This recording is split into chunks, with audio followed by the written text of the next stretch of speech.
કેટલી વાર તમે લોકો તમારા બ્રેસ્ટને ટચ કર્યા છે? તમને ખબર છે ને અંદરના મસલ્સ કેવા ફીલ થાય છે, એનો શેપ કેવો છે, એનું ટેક્સચર કેવું છે? કેમ આ બધી વસ્તુની વાત કરવી આજે જરૂરી છે? જો તમે વિમેન છો તો આ વિડીયો છેક સુધી ખાસ જોજો અને બહુ બધા લોકો જોડે શેર કરજો, કારણ કે આનું નોલેજ બધા પાસે હોવું બહુ જ જરૂરી છે. આજથી 5 વર્ષ પહેલા મારા બ્રેસ્ટમાં એક લમ્પ મળ્યો હતો. મારા બ્રેસ્ટમાં એક લમ્પ મળ્યો હતો અને એની ખબર મને નથી પડી કે, કારણ કે મને ખબર જ નહોતી કે મારા બ્રેસ્ટ ઇન જનરલ કેવા ફીલ થાય છે, એનું ટેક્સચર કેવું છે. એ કંઈક છે મને ખબર નહોતી પડતી એકચ્યુઅલી, કારણ કે મને એ એબનોર્મલ નહોતું લાગતું, બીકોઝ મને નોર્મલ શું છે એ જ નહોતી ખબર. તો મને ખબર કેવી રીતે પડી હતી આ વસ્તુ? તમને વુમેન છો, તમે ફેશિયલ કરાવો છો, તમને ખબર હશે કે એકચ્યુઅલી ચેસ્ટ સુધી ફેશિયલ થાય આખું મસાજ સાથે. જ્યારે તમે સુવો અને મૂવેબલ લમ્પ હોય તો એ થોડો બ્રેસ્ટથી ચેસ્ટ સુધી એની મૂવમેન્ટ રહે. પાર્લર વાળીએ કીધું મસાજ કરતા ટાઈમે કે મેડમ તમારા અહીંયા કંઈક આ છે અને તમારે એના વિશે બતાવવું જોઈએ. 1-2 મહિના સુધી બતાવી કર્યું, કોઈ ખબર ના પડે. છેલ્લે મેમોગ્રામ કરાવવાનો આવે મારે, અગર આ જે બી છે કેન્સરસ છે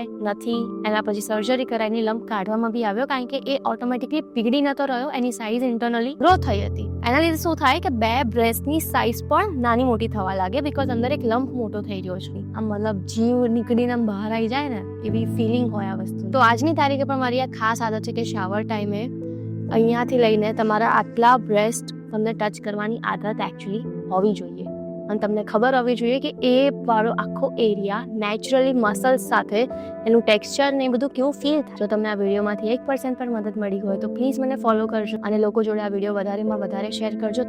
તો મારા જેવી જે મિસ્ટેક, જે મેં આટલો ટાઈમ રાહ જોઈ, મારા બ્રેસ્ટની સાઇઝ અનઇવન થવા લાગી, મેં બહુ બધું સફર કર્યું છે એ ટાઈમે, આ વસ્તુથી બીજા બધાએ ના જોવું.